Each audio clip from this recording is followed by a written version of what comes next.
হিজাব কিংবা নিকাব, যা হাজার বছর ধরে মুসলিম নারীদের স্বাধীনতা ও পর্দার প্রতীক হিসেবে বিবেচিত, কিন্তু সেই পবিত্র নিকাব পরেই যদি র্যাম্পের মঞ্চে ক্যাটওয়াক করা হয়, তবে তাকে আপনি কি বলবেন?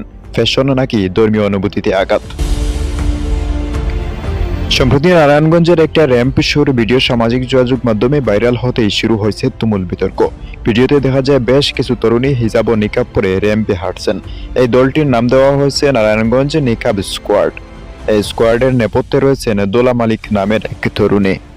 অভিযোগ উঠেছে তারা ধর্মীয় পোশাককে নেসক ফ্যাশনে রূপান্তর করেছেন। শুধু তাই নয়, দোলা মালিক ও তার গ্রুপের বিরুদ্ধে সহ বেশ কিছু গুরুতর অনৈতিক কর্মকাণ্ডের অভিযোগ তুলেছেন স্থানীয়রা। তাদের এই কর্মকাণ্ডে ক্ষুব্ধ সাধারণ মানুষ থেকে শুরু করে আলেম সমাজ। এত বিতর্কের মাঝেও দমে যাওয়ার পাত্রী নন দোলা মালিক। সামাজিক যোগাযোগ মাধ্যমে তার করা সাম্প্রতিক পোস্টগুলোতে দেখা গেছে মারমুখী ভঙ্গি।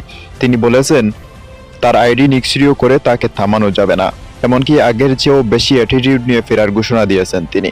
তার এমন মন্তব্যকে উস্কানিমূলক এবং শুধরানোর অনিচ্ছা হিসেবে দেখছেন নেটিজেনরা। হিজাব ও নিকাবকে নিয়ে এমন অপমানজনক আচরণের প্রতিবাদে এবার সোচ্চার হয়েছে নারায়ণগঞ্জের সচেতন নাগরিকরা। জানা গেছে ধর্মীয় মূল্যবোধে আঘাত এবং কুরুচিপূর্ণ সংস্কৃতি ছড়ানোর অভিযোগে দোলা মালিক ও তার গ্রুপের বিরুদ্ধে আইনি পদক্ষেপ নেওয়ার প্রস্তুতি নিচ্ছেন স্থানীয় কয়েকজন ব্যক্তি। ব্যক্তিগত স্বাধীনতা বনাম ধর্মীয় মূল্যবোধ, এই দুয়ের দ্বন্দ্বে এখন উত্তাল নারায়ণগঞ্জ। নিকাব কি কেবল একটি পোশাক, নাকি এর সাথেও জড়িয়ে থাকা বিশ্বাসকে এভাবে র্যাম্পের মঞ্চে আনা যায়? এই প্রশ্নের উত্তর খুঁজছেন এখন সবাই।